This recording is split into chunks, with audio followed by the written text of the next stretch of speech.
Assalamualaikum warahmatullahi wabarakatuh. Alhamdulillahi rabbil alamin. Wa bihi nasta'inu ala umuri dunya waddin. Wassalatu wassalamu ala ashrafil anbiya'i wal mursalin. Sayyidina Muhammad wa ala alihi wa sahbihi ajma'in. Subhanaka la ilma lana illa ma 'allamtana. Innaka antal alimul hakim. Rabbi shrah li sadri wa yassir li amri wahlul 'uqdatam min lisani yafqahu qawli. Amma ba'du, Bapak-bapak hadirin jamaah rahmati Allah Subhanahu wa taala. Alhamdulillah wa syukurillah kita masih dapat berkumpul bermuajah bertemu kembali di masjid yang mulia ini dalam rangka kita bersama-sama ta'lim, bersama-sama ngaji. Mudah-mudahan dengan niat yang ikhlas duduknya kita di masjid ini, hadirnya kita di masjid ini, Allah Subhanahu wa taala akan ampuni dosa-dosa kita. Allah akan tambahkan wawasan, pengetahuan serta ilmu yang bermanfaat dan senantiasa kita mendapatkan limpahan barokah serta ridha Allah Subhanahu wa taala. Amin ya rabbal alamin. Salawat dan salam semoga tetap dilimpahkan kepada junjungan Nabi besar kita Muhammad sallallahu alaihi wasallam beserta keluarganya, para sahabatnya dan juga pengikutnya ila yaumil qiyamah. Hadirin rahmati Allah, mari kita lanjutkan kajian kita, kajian hadis arba'in atau al-arba'in an-nawawiyah karya Imam Nawawi rahimahullah taala yang insyaallah pada saat ini kita lanjutkan hadis yang ke-27. Bismillahirrahmanirrahim. Bisnadil Imam Nawawi rahimahullah taala. Al-haditsus sabi' wal isrun, hadis yang ke-27. Anin Nuwas ibn Sam'an radhiyallahu anhu an Nabi sallallahu alaihi wasallam qala. Riwayat dari Nuwas bin Sam'an radhiyallahu an dari Nabi sallallahu alaihi wasallam bersabda, al-birru husnul khuluq. Kebaikan itu adalah akhlak yang baik. Wal itsmu ma haka fi nafsika wa karihta yattali alaihi nas. Sedangkan dosa adalah sesuatu yang mengganggu pada jiwamu, pada dirimu, wa karihta ayattali alaihi nas, dan engkau tidak senang apabila dilihat oleh orang lain. Rawahu Muslim. Wa an Wabisa bin Ma'bad radhiyallahu anhu qala ataitu Rasulullah sallallahu alaihi wasallam faqala jita tas'alu 'anil birri qultu na'am qala istafti qalbaka al birru matma'annat ilaihi nafsu wa matma'anna ilaihi al qalbu wal ithmu ma haka fi nafsi wa taraddada fi sadri wa in aftaka an-nasu wa aftuka. Hadisun hasanun rawainahu fi musnadai al-imamain Ahmad bin Hanbal wa Abdul bisnadin sahih bisnadin hasan. Dan dari Wabisah bin Ma'bad radhiyallahu anhu dia berkata, saya mendatangi Rasulullah SAW lalu beliau bersabda, engkau datang untuk menanyakan kebaikan? Saya menjawab, iya. Beliau bersabda, mintalah pendapat dari hatimu. Kebaikan adalah apa yang jiwa dan hati tenang karenanya, dan dosa adalah apa yang terasa mengganggu jiwa dan menimbulkan keraguan-raguan dalam dada. Meskipun orang-orang memberi fatwa kepadamu dan mereka membenarkannya. Hadis Hasan rawainahu fi musnad. Kami meriwayatkannya dalam dua musnad Imam Ahmad, Hanbal bin dan Ad-Darimi. Hadirin rahmati Allah, hadis yang ke-27 dari Nuwas bin Sam'an radhiyallahu anhu, Nabi sallallahu alaihi wasallam bersabda bahwasanya al-birru husnul khuluq. Kebaikan adalah akhlak yang baik.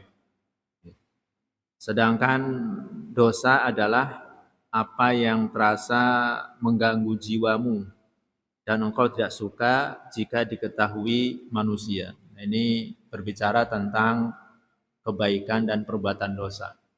Jadi yang namanya kebaikan itu adalah akhlak, ya, perilaku, perangai yang baik. Itu disebut dengan kebaikan.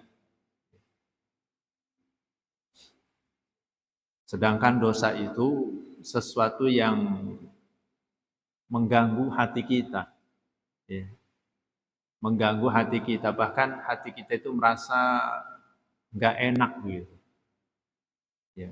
Bahkan ketika orang melihatnya kita nggak senang, itu dosa, keburukan. Nah, ya. Jadi kebaikan itu adalah sesuatu yang memang akhlak yang baik. Ya, apa saja itu bentuknya. Baik itu kebaikan berupa ucapan, perbuatan, harta, ya, ataupun hati, itu adalah akhlak yang baik. Ya. Akhlak yang baik. Al-birru husnul khuluq. Ya, kebaikan itu adalah perangai atau akhlak yang baik. Maka pada bab sebelumnya terkait dengan banyaknya bentuk-bentuk kebaikan, maka kita sudah seyogianya terus melakukan kebaikan-kebaikan. Dalam sehari semalam kita ini memiliki waktu 24 jam. Nah, kira-kira dari 24 jam itu isinya kebaikan atau keburukan, perbuatan dosa. Nah, itu kembali kepada diri kita masing-masing.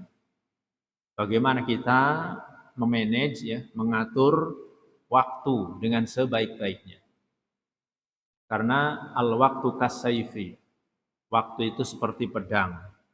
Failam taqtahu qata'aka. Jika engkau tidak memutus dengan pedang itu, maka kamu yang akan terputus olehnya.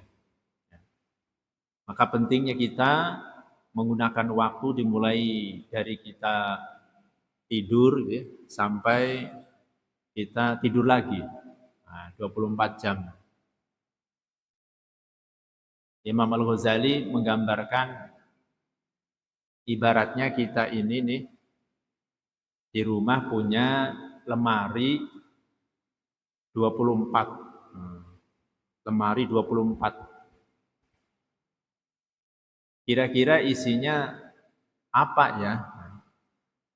Nah, ketika dibuka satu lemari, ternyata isinya itu pakaian yang rapi, bersih, wangi, kemudian terang dalam lemari itu. Menyenangkan. Nah, itulah gambaran 1 jam kita melakukan kebaikan, amal soleh. Kemudian lemari berikutnya dibuka, ternyata isinya itu pakaian yang buruk, bau, pakaian yang kotor, jelek, acak-acakan, dan gelap di situ. Nah, itu gambaran 1 jam kemudian kita melakukan perbuatan dosa. Dan lemari berikutnya dilihat, dibuka, ternyata kosong melompong. Tidak ada apa-apanya, tidak wangi, tidak pula bau. Tidak gelap, ya tidak terang. Nah, itu gambaran 1 jam berikutnya kita melakukan perbuatan-perbuatan yang mubah. Perkara-perkara yang mubah. Ya. Bukan dosa, bukan pula kebaikan. Jadi mubah. Nah, begitu seterusnya lemari-lemari berikutnya. Dari 24 lemari itu kira-kira banyakan yang mana? Antara pakaian yang bagus, yang rapih, atau pakaian yang buruk. Kira-kira begitulah 24 jam yang kita lalui dalam sehari semalam ini. Nah, kira-kira antara kebaikan-kebaikan dan keburukan itu, manakah yang paling banyak? Manakah yang paling banyak? Ataukah kebaikan yang paling banyak? Kita bersyukur, alhamdulillah.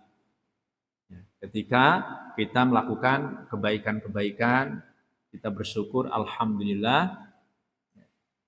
Ketika kita misalnya barangkali melakukan keburukan, disengaja ataupun tidak disengaja, ya segeralah kita mohon ampunan kepada Allah. Kita tutup keburukan itu, dosa itu dengan istighfar, dengan kebaikan, ya. Dengan mohon ampunan kepada Allah.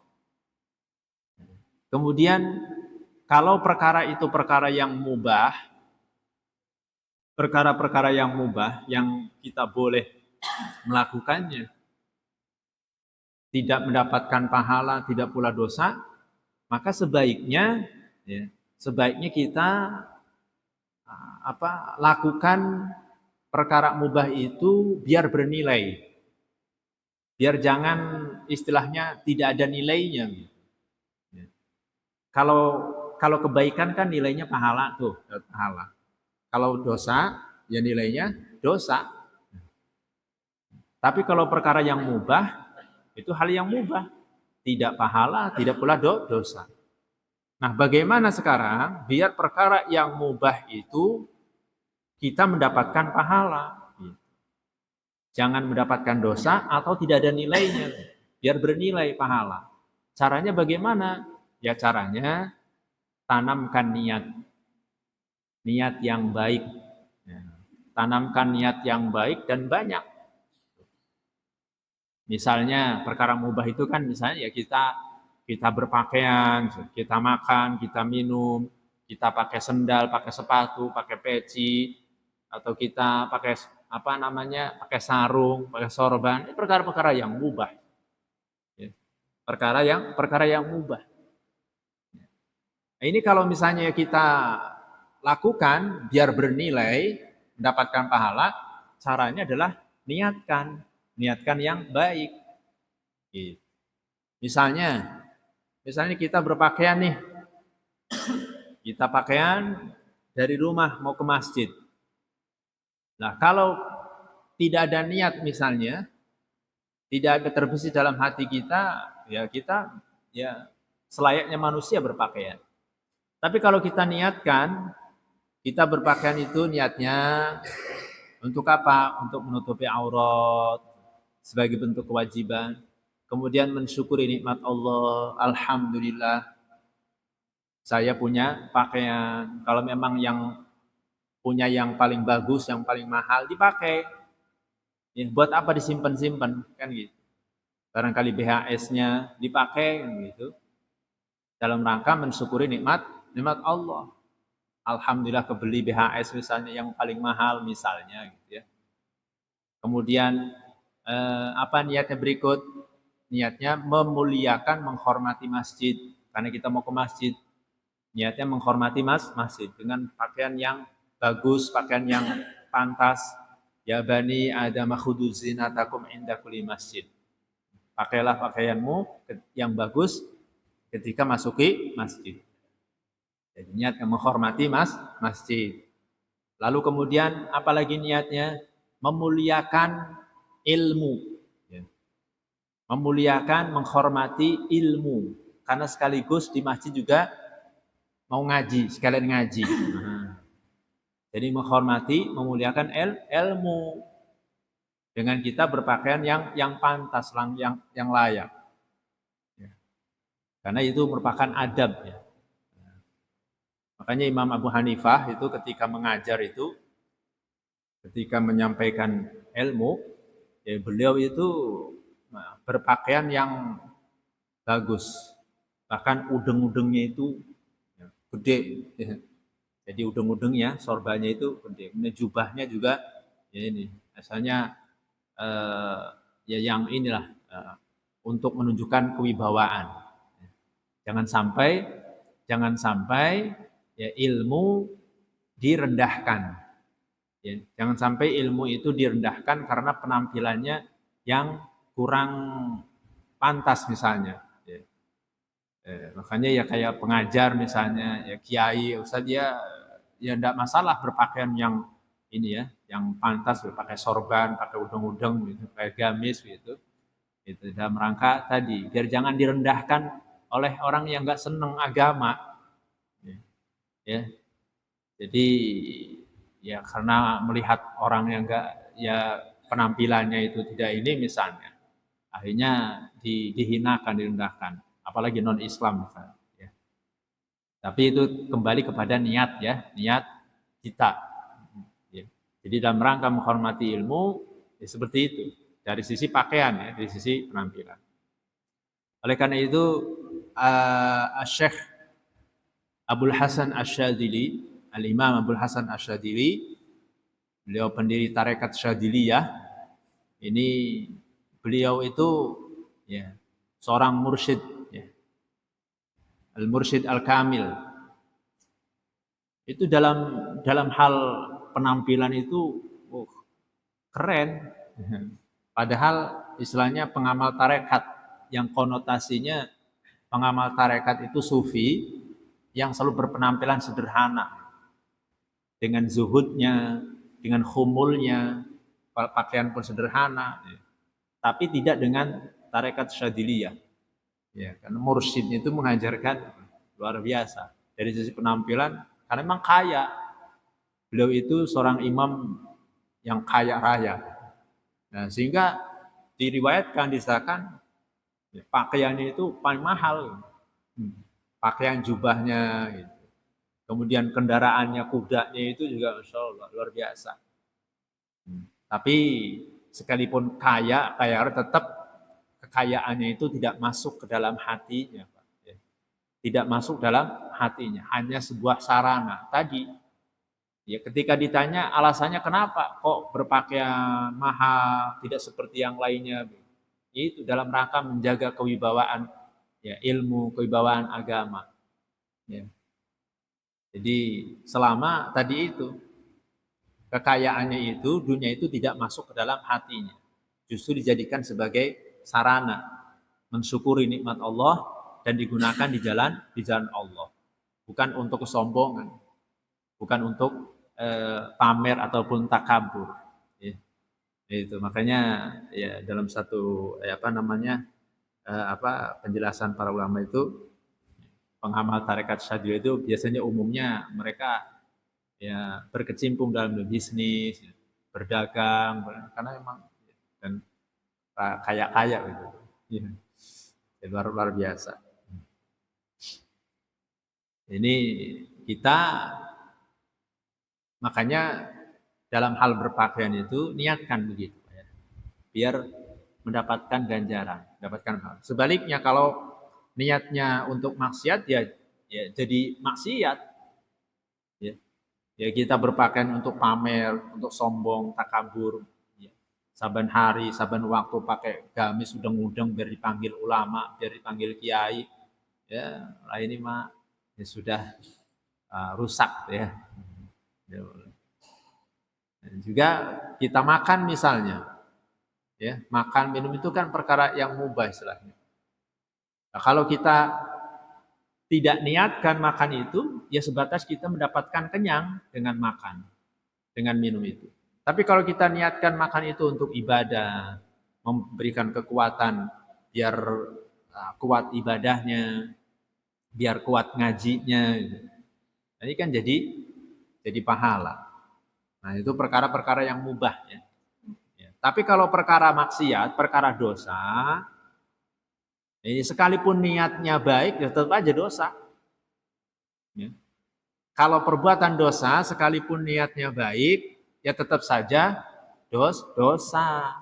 Misalnya, ya ada orang ya mencuri misalnya, merampok, niatnya hasil rampokannya itu untuk membantu fakir miskin, anak-anak yatim, untuk bangun pesantren misalnya. Ya tetap saja dosa. Tidak bisa merubah status dosanya. Ya. Jangan mentang-mentangkan niatnya baik. Sekalipun niatnya baik, ya tetap itu perbuatan dosa. Ya. Misalnya lagi ada orang misalnya menolong, niatnya membantu. Ya, memberikan pinjaman, dia perlu modal tuh. Ya, dikasih pinjaman, pinjol, pinjaman online. Ya. Nah, pinjaman misalnya. Kalau butuh modal 5 juta kan 5 juta, tapi nanti harus dicicil, ya. Harus dikembalikan 5 juta 500 misalnya. Ya, niatnya menolong, membantu. Ya. ngasih pinjaman ke orang-orang yang butuhkan di kampung-kampung, wes kan gitu. Cuman ya itu nanti pinjam 1 juta, balikin 1,1 juta gitu. Ya, dikasih keuntungan, ya. Atau dicicil. Gitu. Nah ini sekalipun niatnya membantu, menolong, tetap itu haram, ya. Perbuatan yang haram karena riba. Ya. Nah itu kalau perbuatan itu perbuatan dosa, perbuatan maksiat, tidak bisa. Ya, sekalipun niatnya baik, nggak bisa. Ya. Nah, itu perkara yang mubah tadi. Maka kebaikan itu kata Nabi adalah ya, husnul khuluq. Sedangkan wal ism mahaka fi nafsika, dosa itu, perbuatan dosa itu adalah sesuatu yang mengganggu jiwamu. Ya. Sesuatu yang mengganggu jiwa kita. Ini tentu bagi orang yang ini ya, hatinya itu fitrah. Bagi kita misalnya yang hatinya normal, bersih, maka dosa itu adalah sesuatu yang memang mengganggu di hati kita. Ya beda dengan orang yang memang hatinya kotor itu. Ya memang selalu perbuatannya dosa. Berbuat dosa pun nggak merasa dosa. Dosa kecil, dosa besar dianggap kecil. Bahkan dosa kecil ya jadi lalaban tiap hari. Nah, itu karena hatinya nggak beres. Ini yang dimaksud kenapa perbuatan dosa itu mengganggu jiwa? Ya karena memang jiwanya bersih. Sehingga ketika kita melakukan kemaksiatan terasa gimana gitu ya. Merasa nggak enak hati kita ini. Ya mungkin galau, ya, nggak terganggu gitu. Jadi ada perasaan nggak tenang. Itu berarti menandakan hatinya yang bersih. Gitu. Tapi kalau kita melakukan dosa justru dinikmati, ya, nah ini berarti masalah hatinya. Ya, sekali lagi hadis ini menunjukkan bahwa orang yang hatinya bersih, manakala melakukan dosa itu ya terganggu hatinya, nggak tenang hatinya. Ya, mungkin kita bisa merasakannya ya masing-masing. Silahkan cek ya, di check up hatinya masing-masing. Kira-kira kalau kita melakukan kemaksiatan itu merasa terganggu tidak? Kalau merasa terganggu, merasa menyesal, berarti memang ya, indikasinya hatinya itu memang bersih. Insya Allah gitu ya. Nah, dan terhadap perbuatan dosa itu kita nggak mau terlihat oleh orang lain. Itu kan manusiawi kan. Ya. Jadi kalau kelihatan nih dosa kita nih, perbuatan maksiatnya kita terlihat oleh orang lain, betapa galaunya hati kita. Nggak senang, nggak tenang, nggak tenang hati kita. Ya. Nah, ketahuan aib kita, itu kan kita nggak senang. Nah, itu berarti memang indikasinya ya tadi. Berarti ada kebaikan di dalam hatinya. Gitu. Itu yang dimaksud dengan dosa. Ya. Tapi kalau orang yang tadi yang menikmati perbuatan dosa kemaksiatan justru ditampakkan dosanya, dipamer-pamerkan. Ya, nah itu memang hatinya yang nggak bener, nggak berasa terganggu, enjoy malah dengan perbuatan dosanya itu. Ya, apalagi di medsos misalnya kan, pamer-pamer dosa, pamer-pamer ya, biasa-biasa saja. Pamer keburukan. Justru bagi kita yang barangkali hati kita yang bersih, ya nggak mungkin kita memamerkan keburukan kita, iya kan? Kalaupun di medsos kita sering update status, nggak mungkin yang ditampilkan itu perbuatan buruknya. Yang ada juga kebaikan-kebaikan kita yang kita sebarkan biar orang tahu. Ya. Nah, itulah perbedaan antara kebaikan dan perbuatan dosa. Ya. Makanya kita bersyukur bahwa Allah sesungguhnya sayang kepada kita dengan menutupi aib kita, ya, menutupi kekurangan kita. Ya. Oleh karena itu, ketika kita misalnya mendapatkan pujian dari orang lain memuji kita, menyanjung kita, ya hati-hati. Hendaknya kita mohon ampun kepada Allah. Ya. Mohon ampunan kepada Allah. Karena sesungguhnya yaitu Allah menutupi aib kita sehingga tidak terlihat oleh orang lain. Tidak terlihat orang-orang. Yang terlihat oleh orang lain itu adalah kebaikan kita. Ya. Bersyukur dan istighfar. Mohon ampunan kepada Allah. Yang tahu bahwa kita selalu berbuat dosa, bermaksiat itu ya kita sendiri. Ya kan? Kita sendiri. Kita tidak mau menampakkan ke orang lain. Itu kalau memang kita ini hatinya tadi bersih. Makanya sudah orang lain tidak mengerti, tidak mengetahui akan dosa kita, jangan sekali-kali kita menampakkan, jangan sekali-kali kita menceritakan dosa kita kepada orang lain, apalagi berbangga diri. Itu disebut dalam istilah hadis itu al-mujahir. Al-mujahir. Iwak bar mujahir. Jadi al-mujahir, ada al-mujahid, ada al-mujahir, ada al-muhajir. Ya, itu beda tuh. Hampir mirip tapi maknanya beda ya. Ada istilah al-mujahid, mujahid itu orang yang berjihad. Al-mujahir, al-mujahid itu ini maksud orang yang menampakkan keburukan. Ya. Jadi dia membanggakan dengan dosanya itu, bangga dengan dosanya itu mujahir. Contoh misalnya, orang lain udah nggak tahu tuh akan perbuatan dosa kita. Lalu kita cerita, ketemu kita, semalam tahu nggak, ya satean bebek. Dari mana bebeknya? Ya, nangkep dari punya tetangga. Punya tetangga, dia nyolong dong. Emang iya. Nyolong. Nah ini nyolongnya udah nggak ada yang tahu, tapi kita ceritakan. Ya secara hukum dunia dia tangkap tuh. Yes. Atau misalnya dia cerita masa lalunya, dia cerita ya, merasa bangga. Waktu dulu waktu muda itu, setiap cewek dapat saya taklukkan. Ya. Cewek yang cantik, yang jelek, semuanya banyak cewek yang dapat saya taklukkan. Hanya dapat ya merasa playboy. Jadi bangga dengan playboynya itu namanya mujahir orang.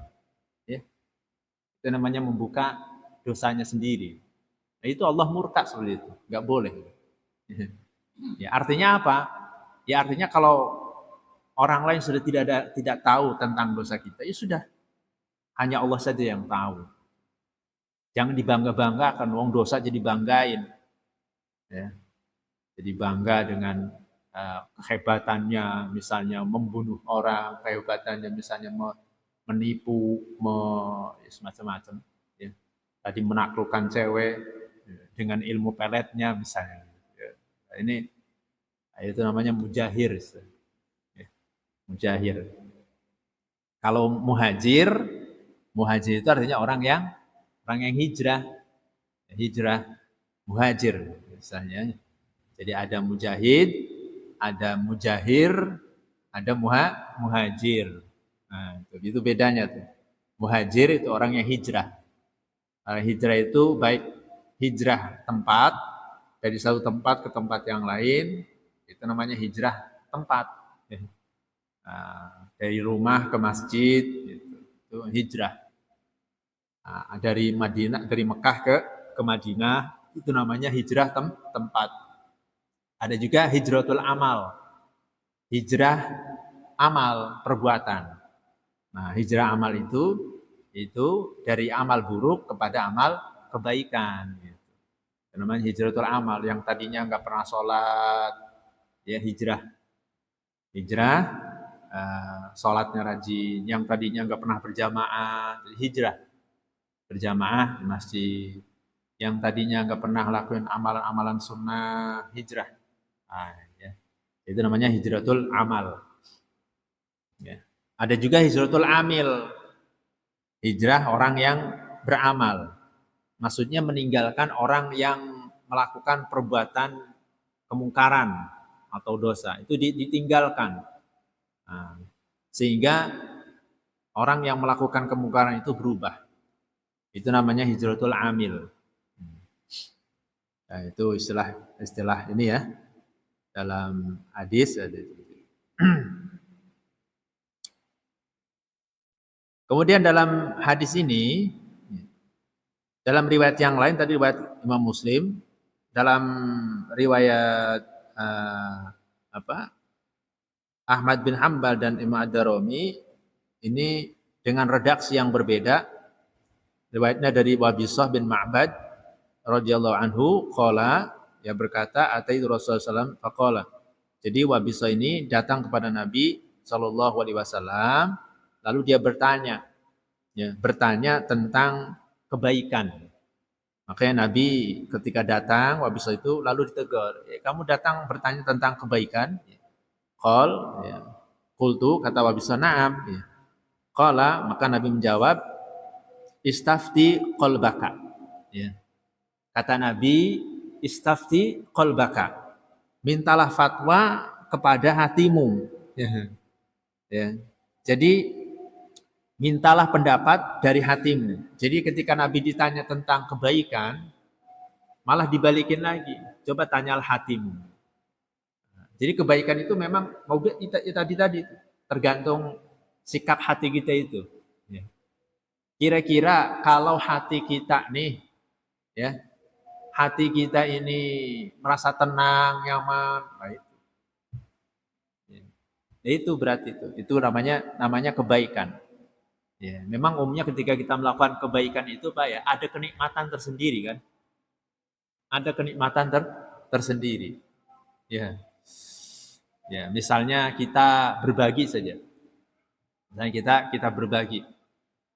Itu ada kenikmatan tersendiri. Ya. Hati kita merasa tenang, merasa nyaman, dan merasa bahagia. Itu namanya kebaikan. Ketika kita misalnya menyingkirkan sesuatu yang membahayakan, nah ini tanpa keterpaksaan, tanpa terpaksa karena kehendak hati, nah itu memang ada hati kita merasa tenang. Ketika kita misalnya memberi nafkah kepada anak dan istri kita, ya, berbagi dengan anak-anak yatim, dan melangkahkan kaki misalnya dari rumah ke masjid untuk sholat berjamaah, ada ketenangan nanti. Itulah albir. Jadi Wabiso ini disuruh, udah tanyakan saja ke hatimu, bagaimana kira-kira kondisi hatimu itu. Ya, jadi istafti qalbaka. Kemudian Nabi melanjutkan, albirru matma'annat ilaihin nafsu watma'anna ilaihil qalbu. Ya, kebaikan itu adalah manakala jiwamu itu merasa tentram dan hatimu juga merasa tenang. Nah itu. Ya. Kita melakukan kebaikan itu hati kita merasa tenang. Ya, merasa nyaman gitu. Ya, ada kenikmatan pribadi, ada kenikmatan pada diri kita. Sedangkan wal ismu ma haka fin nafsi wa taraddada fi sadri wa in aftakan nas wa aftauka. Sedangkan dosa adalah apa yang terasa mengganggu jiwa dan menimbulkan keraguan-raguan dalam dada tadi ya. Jadi manakala ya, terhadap perbuatan dosa, ya hati kita menolak, ya secara hati nurani ya, berarti itu perbuatan dosa. Ya. Perbuatan dosa. Misalnya ya waktunya azan gitu ya, waktunya azan kita masih nongkrong gitu, sambil ngerokok gitu misalnya. Padahal rumahnya dekat dengan masjid misalnya kan gitu kan ya. Nah, ini kalau hati kita ini merasa nggak enak, ya, aduh iya ya nggak enak, langsung dimatikan. Nah, itu berarti memang ya keburukan itu. Tapi kalau misalnya nyaman-nyaman saja, tenang-tenang saja, jojong baik. Nah, ini berarti ada masalah dengan hatinya. Nah, itu ya dalam menyikapi kebaikan dan keburukan. Perbuatan dosa dan kebaikan, ini masing-masing ada konsekuensi pahala dan dosa. Nah, oleh karena itu mari kita terus tingkatkan ya kebaikan-kebaikan sekecil apapun kita lakukan. Ya, jangan sampai menganggap remeh, menganggap sepele. Begitu juga dengan keburukan. Keburukan sekecil apapun ya harus kita tinggalkan. Jangan dianggap sepele. Nah, dosa kecil kan begitu kan. Nggak ada yang lihat kan begitu. Akhirnya lama-kelamaan jadi banyak, jadi numpuk. Nah, ini harus kita tutup. Wa atbi'is sayyi'atal hasanata tamhuha. Ikutilah perbuatan buruk, perbuatan dosa itu dengan kebaikan. Niscaya kebaikan itu akan menutup, menghapus perbuatan buruk, perbuatan dosa. Segera kita tutup kalau kita melakukan perbuatan dosa atau keburukan, tutup dengan kebaikan. Nah, itu cara kita untuk mendapatkan pahala, mendapatkan ganjaran. Ya. Nah, ini barangkali Bapak-bapak yang rahmati Allah ya, terkait dengan hadis 26, 27. Nah, insya Allah nanti kita lanjutkan pada hadis berikutnya 28. Kita cukupkan saja. Nah, sebentar lagi waktu Isya, masih ada beberapa menit, barangkali ada yang bertanyakan. Yuk, aturan. Pertama terkait dengan apa tadi lupa? Hah? Menolong. Ya, terkait dengan emas ya. Nah, ini memang ketika kita misalnya hutang piutang, misalnya hutangnya emas ya sekian gram, maka ya hendaknya dikembalikan juga emasnya, dikembalikan dengan emasnya ya. Jadi agar tidak terjadi perselisihan dalam hal perbedaan harga nantinya. Ya, perbedaan harga. Jadi az-zahabu biz-zahab, emas dengan emas itu harus sama, tidak boleh beda, tidak boleh kurang ya. Jadi ya kalau memang 24 karat ya harus 24 karat, tidak boleh. Jadi itu harus emas dengan emas. Kemudian yang kedua terkait dengan pakaian itu memang betul. Ya artinya ya kita kalau memang punya pakaian yang bagus, yang ini pantas, ya dipakailah. Apalagi kita masuki ke masjid. Ya, masjid itu rumah Allah, sudah seyogianya kita memakai pakaian yang memang ya kebanggaan kita, yang pantas gitu ya. Dan memang ada hisabnya. Ya, kalau misal sampai tidak terpakai, kita menumpuk-numpuk itu memang ada hisabnya. Jadi akan dipertanggungjawabkan nanti. Kalau karena itu sebagai bentuk mensyukuri nikmat Allah, dipakailah untuk ibadah. Kemudian yang ketiga terkait dengan silaturahim, orang yang memutuskan silaturahim itu ya manakala ya dia bermusuhan, memutuskan kekerabatan. Apakah dua-duanya misalnya ada dua orang saudara misalnya. Ini kakaknya yang memutuskan saudara dengan adiknya. Apakah adiknya ini ikut berdosa? Ya kalau adiknya itu membalas dengan permusuhan lagi, ya sama-sama. Tapi ketika misalnya adiknya ini, walaupun kakaknya itu memutuskan hubungan persaudaraan, misalnya, tapi dibalas dengan kebaikan, terus maka yang berdosa itu ya ini, yang tidak akan diancam oleh Nabi, la yadkhulul jannata qati'ur rahim. Tidak akan masuk surga orang memutuskan kekerabatan ya. Dan memang berat model seperti itu, untuk menyambungnya itu berat. Misalnya kita punya paman itu nggak senang sama kita, musuhin terus, ya berarti kan mutus hubungan gitu. Nah kita sebagai ponakan bagaimana sikap kita? Apakah kita jauhi lagi? Apakah kita balas dengan pengusaha? Jangan, tetap kita harus berbuat baik ya. Kita dekati, bagaimana caranya kita sambung gitu. Berat. Barangkali mungkin selalu berbagi dengannya, itu namanya menyambung ya, menyambung kekerabatan. Dan itu memang berat ya. Barangkali itu Pak. Assalamualaikum ya akhi ya ukhti. Assalamualaikum ya akhi ya ukhti.